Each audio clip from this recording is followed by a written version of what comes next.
the staff are there for the sole purpose of not doing the ministry, but equipping the saints for the work of ministry. And so I can't, if staff is not doing the hard work of recruiting and training, and empowering, and they end up doing the ministry, well, you're robbing people. So I think that's important. Well, thanks for the questions. Let's keep moving on, and we'll intersperse some questions in there. We're still talking about vision. Now, there's 4 characteristics of vision. One is clarity. Second page of the definition of vision. It evokes emotion, goal setting, and strategy development are the result of vision. The process doesn't precede vision. Thank you, because we are here today to serve you and empower you. So, whatever you need as we go through this. Can you get copies of this? It's in a book. It's in, which book is it in? Momentum for Life? Change the World. Is it in Change the World? Thank you. Okay, 4 characteristics: clarity, urgency. So again, I want to say, sisters and brothers, one of the most important things you can do as you leave here is go and clarify your vision. Clarity, urgency, importance, why we have to do it. If we do not do this, people will die. Think about Darfur, Sudan. Think about what we're doing with our GED programs in Dayton and so forth. The Rickiana, if we didn't start the Clubhouse program, we were a church of less than 100 people in attendance when we started the Clubhouse program at Ginghamsburg Church. What would happen with all of these young kids that are getting new pictures, receive new pictures? And size, what is the scope? We can change the world. This little church at Ginghamsburg can be a light in the world. Go back to Isaiah 58, if you do these things, then your light will break forth. So, again, I have constantly shared with the people at Ginghamsburg from the time they were 60 people, and it's why some folks leave. Some people at the First Charge Conference said to my DS, hey, this is our little church by the side of the road. If we wanted Billy Graham, we would ask for him. And it went on for an hour and a half. The district superintendent should have never allowed that battle to go on for an hour and a half. But many people will opt out because they do not want to be part of the movement of God. They want to be a club, like the Lions Club or Rotary Club. They do not want to be a part of God's movement. Now, what we have to do, pastors, is we have to continually nurture this vision. It's why every day in my own life, I have time of visioning for the future in my 5 disciplines. Drive, D-R-I-V-E. V is visioning for the future of how I am clarifying God's vision. And I pointed out to you about how Moses created margins, that he would withdraw, to dream God's dreams. What did the people feel about Moses when he was gone? Yeah, that he abandoned them. So people prefer a codependent pastor like Aaron, who are going to come in and help them build golden calves, than a visionary. But God's vision will never be accomplished except through women and men who are courageous enough to truly follow the call that God has placed on their heart. And again, life is short. We're all almost dead. I don't have time to play church.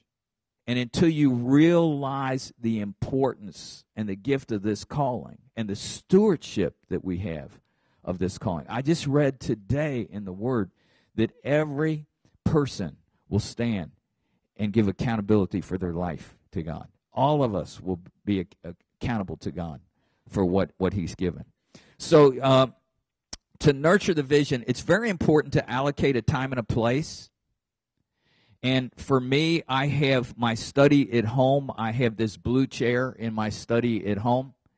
And as a matter of fact, it leans to one side. I have been, because when I used to have a miniature schnauzer, and before he died for almost 16 years, on my right side there, he would jump up on that chair. So I just would always sit on my left.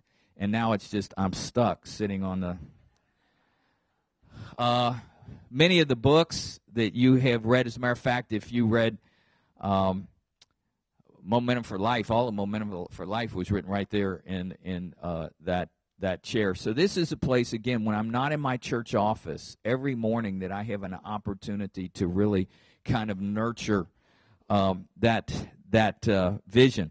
I think also time apart. I have found that it is absolutely essential, when these opportunities like today come up and you go, oh, I'm busy, there could be better things to do. Most often, you may not hear anything new, but you're reminded of something old you forgot or you're not practicing. Have you ever found that? I mean, oh, man, I knew that. Here's what I've got to get back to focusing on doing. When I went to Ginghamsburg, one of the first things I did, it was April 1979, was this little country church stood on a quarter of an acre of ground. That's all that it needed, and it didn't have any parking. It just had a little gravel horseshoe driveway that went around the little church that was built in 1876, and that's all they needed because the few cars that they could kind of just pull off into the side of the grass. And like I said, it was founded in 1863. The little two-room country church was built in 1876. And no pastor had stayed more than, when I hit 5, that was the longest amount of time there. So everyone wanted to get out of town. They wanted to get out of that. It was called a teaching church. That's what the people in my church called it, a teaching church. This is where pastors from the seminary come for 2 years, and then they move on, and they move on, and move on. And, you've all heard that thing. We're going to be here long after you. Who you think you are, young man? Well, we buried a lot of those dudes.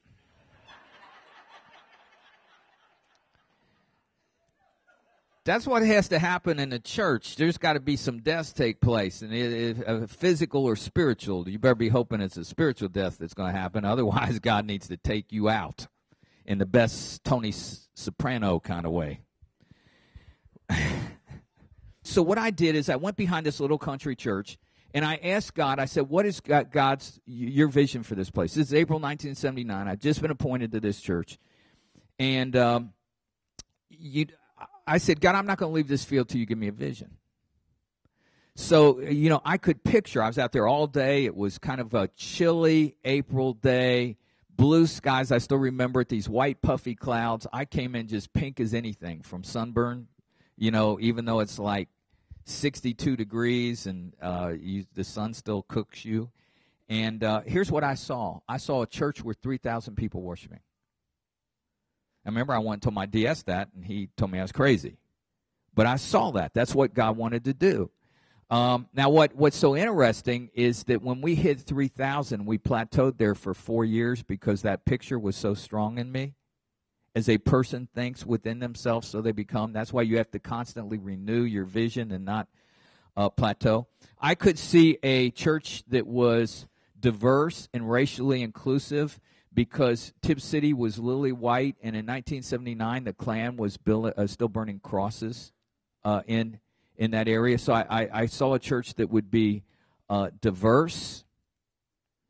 Matter of fact, Tipp City High School still does not have an African-American teacher, and we've had African-Americans on our staff since the 1980s.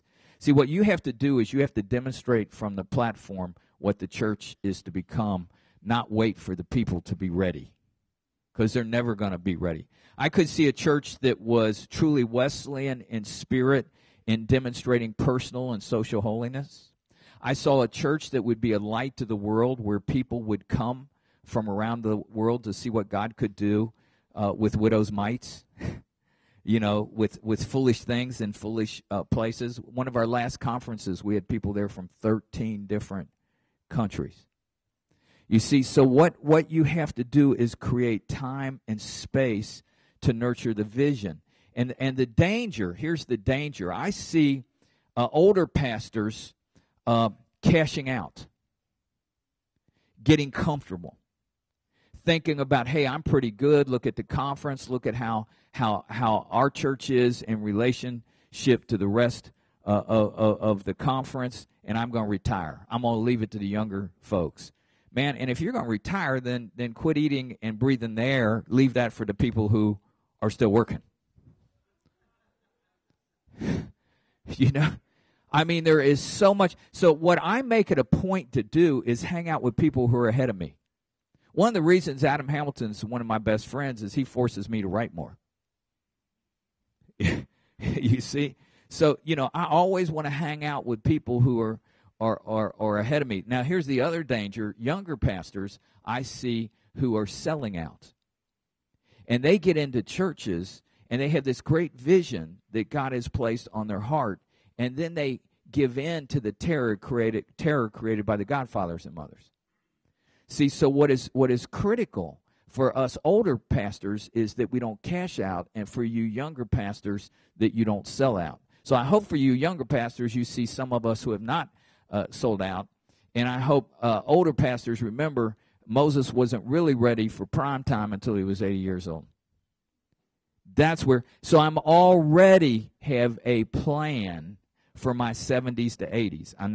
I'm 60, so I have a plan from 60 to 70, and I have a plan for 70 to 80. That's what I'm working on right now. And Lau Schaller, when I was a young pastor, was a great model in my life, that most of what Lau Schaller wrote came after 70. You see, so we need to have those kind of models. So you nurture vision by allocating time and space. Time and place. Second, a robust devotional life. A robust devotional life. I believe there's one new birth but many conversions. In my conversion to daily prayer and Bible study, and I'm not talking about Bible study for the preparation of sermons.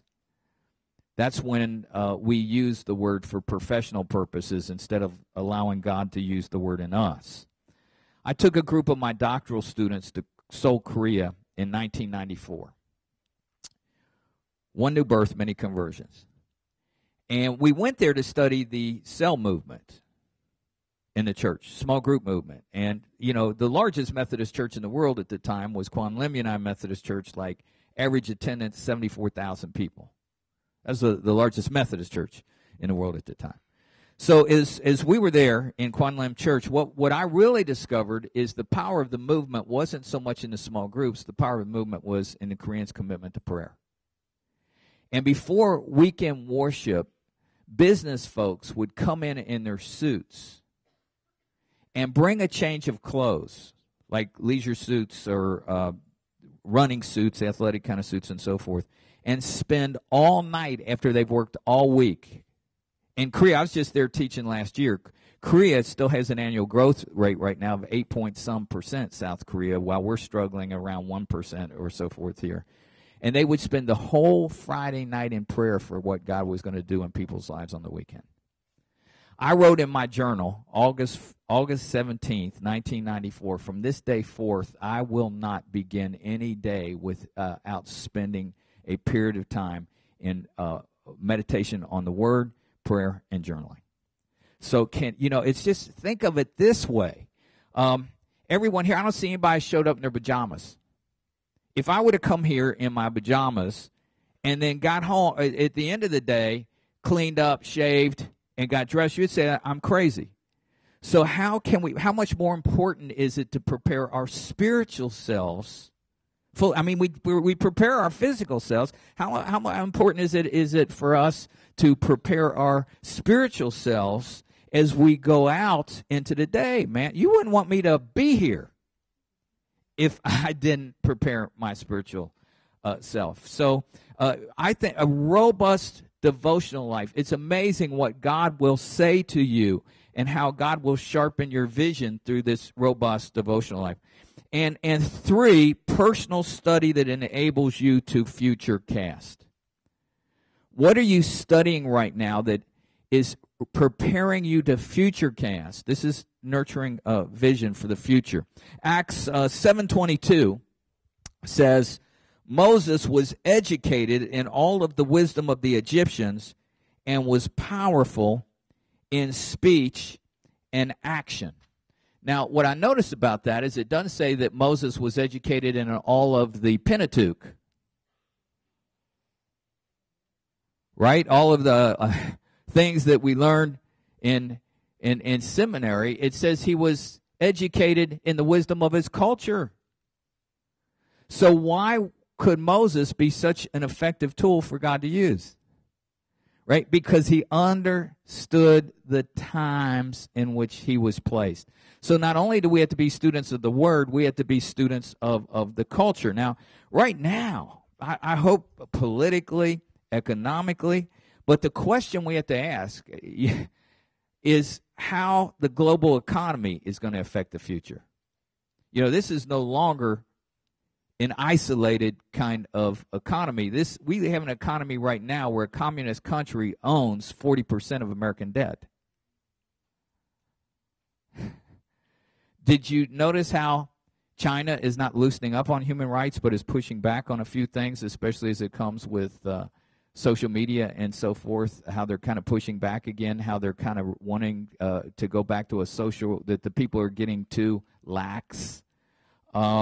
How's the global economy going to affect the future? We talked about last night if Iran shuts down the straits, what's that going to do to gas prices?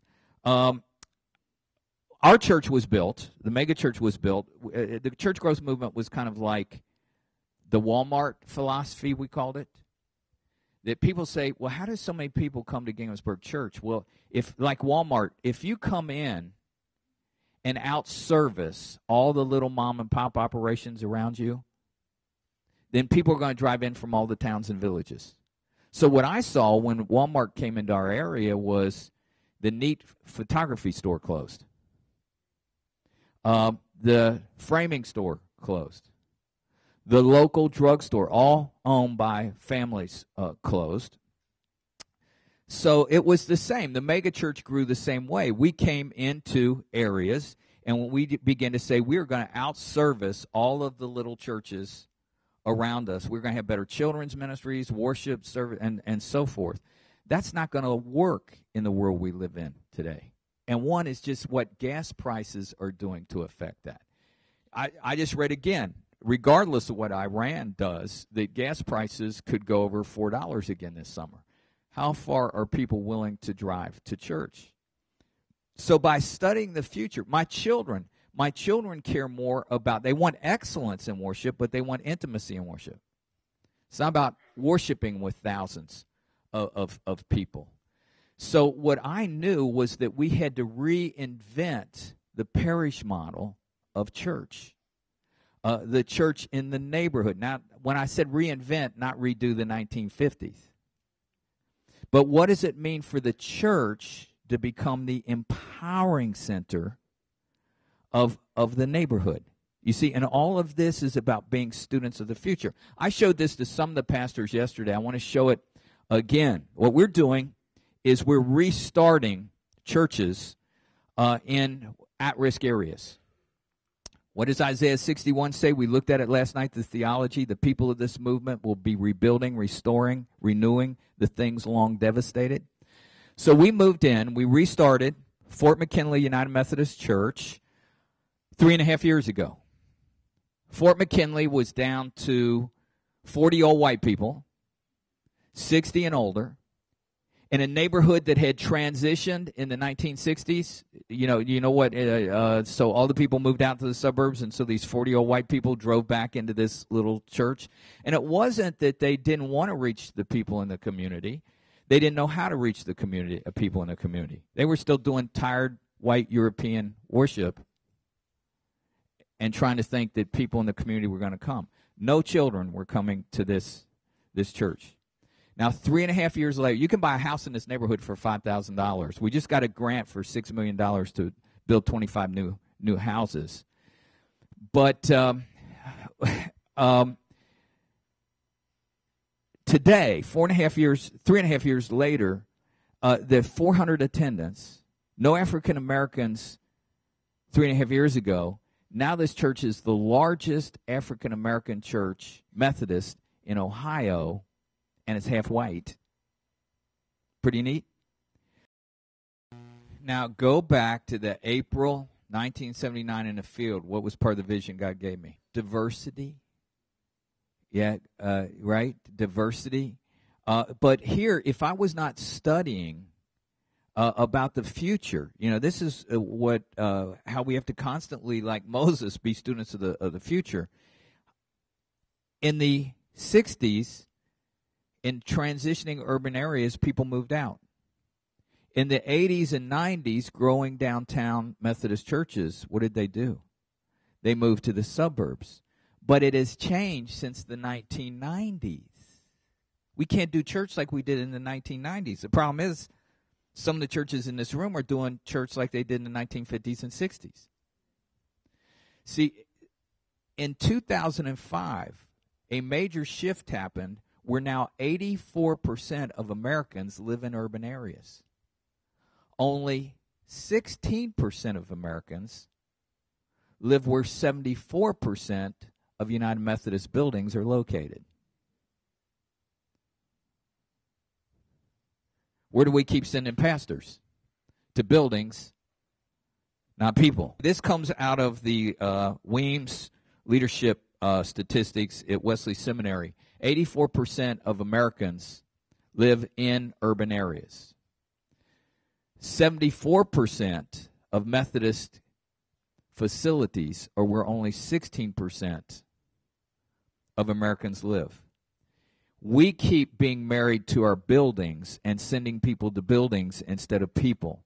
So growing churches, healthy churches, need to think about how we can not be the biggest church in the area, but how we can church the area and begin to do satellite churches in urban areas. Okay, we need that as we begin to strategize, so your church may grow to 200 to 600, somewhere in that range, and be a very healthy missional church. Well, at that point, what you want to do, you want to begin to put the vision, is after we do this, you're being prepared to go out and become part of a new church community here. So when we started this church, we call them urban missionaries. We sent 80 Ginghamsburg families to that place for that to be their church. And immediately they become the children, because there was no children. So they become the teachers, the children's teachers, the youth workers, the breakfast makers. You don't go there to sit and worship. You become an urban missionary where you are the staff of that church. Now, can you imagine? Just think if you sent, normally we restart a church with 5 lay people that have been discipled in our church program. And those 5 lay people who have full-time day jobs, after an elder has reduced, a series of elders have reduced the church. Our first 5 lay people took this church from 40. These are regular people with day jobs. In 6 months, Bishop, before we really committed to the church, they took that church from 40 people to 60 people and had the first children, started a children's program. And these people had day jobs. And in every case, we've restarted a church, 5 lay people with day jobs, and we always send 5, take the church, increase the attendance in that church. So what are we doing wrong as elders is that we keep going to churches and taking churches this way when disciples who have full-time day jobs can begin to grow small churches. We've got to rethink this whole model. It's a church that's about ready to die. Close the door. So virtually the bishop says this. Here's your opportunity. And it's not a merger, it's an acquisition. You don't merge health with unhealth. That's called cancer. Right? It only takes one cancer cell to kill. So the bishop says, here's your choice. You're going to, for 6 months, hang around with Mike's people, Gainsburg's people. Then you're going to take a vote. We're going to vote to merge with Gainsburg Church, which means we will no longer have vote. Is that Ginghamsburg's board will be the deciding factor in what we do. So immediately, the very first week, we can send the kind of music in that's going to reach that neighborhood. You can't ever reach that neighborhood and slowly go from white European tired liturgy and music to R&B that's going to reach the flavor of music of that neighborhood. What does it mean to be incarnational people? To lose our life to reach the people that God wants to reach. So that's why I use the word, because when I had my meeting, you go in for the vote, and I always pray to Jesus. You know, we have a list, and you can get it from our executive of these are 20 things that will happen. And and we just spell everything out. The American flag will not be in the sanctuary because the church is not American. We tell them everything that will not happen is radical, so there's no shocks or surprises, you know, for the DNA. No, we won't use hymnals before they take this vote. And I always say, Lord Jesus, help us, man. Shut this thing down if this is going to, you know, hurt our church. And then they got to vote. We're going to go with Ginghamsburg, or with the cash we have in the bank, we can live another 13 months. And then it'll be just a closed church, and then it's going to become the First Church of Pentecost now, which is not going to be an empowering source of the community. So I was shocked at Fort McKinley. They voted 40 yes, 0 nothing to become one with Ginghamsburg Church. And then afterwards, they just, you know, they still sometimes will complain and go, well, I don't like this music. And we said, well, we told you. And they said, yeah, but we didn't think you meant it.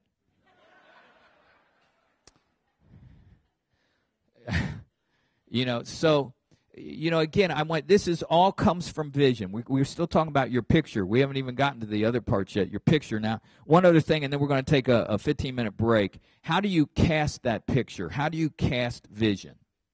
See, because effective leadership is about painting a picture of God's promising future. Effective leadership is about painting a picture of God's promising future. Diversity, 1979, God gave me this picture of diversity. Because what is the church supposed to reflect? The kingdom of God on earth. How we're supposed to be different. You're supposed to look at the church and say, oh, yes, this is what God had in mind. That's what we're to demonstrate. What is the one most segregated places on Sunday morning? Right, the church. Segregated also by economic kind of class structure. So effective leadership is about painting a picture of God's promising future. So you always do, you continually to do it, right? Remember, I've been there 33 years, but I'm still painting the same picture. So we're doing a series right now called Modern Family.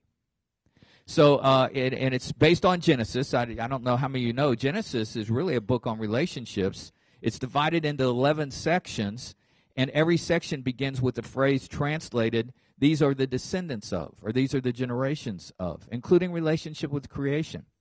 Well, so every week we show the diversity of our church, all these people in our church. And the first week we dealt with, well, the primary relationship is your relationship with God, right? In the beginning, God. So here's a video. We do a video each week in this 7-week series. Here's a video we used in the first week. But then think about, I'm doing several things. I'm talking about a testimony relationship with God, but I'm painting the picture of diversity in my people's heads. Now, how am I casting vision?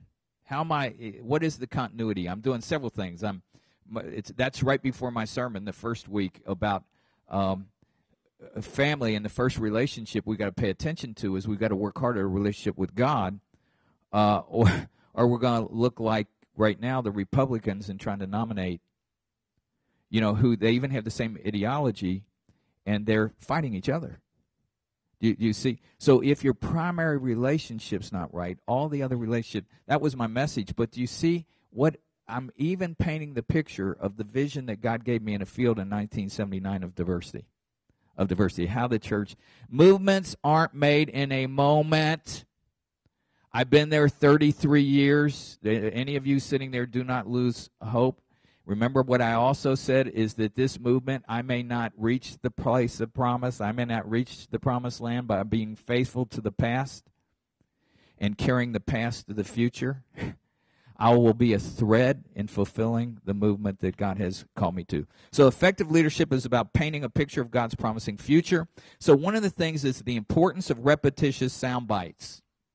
The importance of repetitious sound bites. One of the things we say, and I even saw Mick, one of your pastors here, who is a student at United, he had one of our shirts on last night here. It says, live simply so other people can simply live. We repeat that again and again and again. Another one we use at Ginghamsburg constantly is serve. The one way that we serve, love God is through service. Offer your body a living sacrifice. So serve, serve, serve. If you don't want to serve, there's a great little Methodist church down the road that would love to have you. But you come here to be the hands and feet of Jesus the world. I've repeated that. Another one, you're almost dead.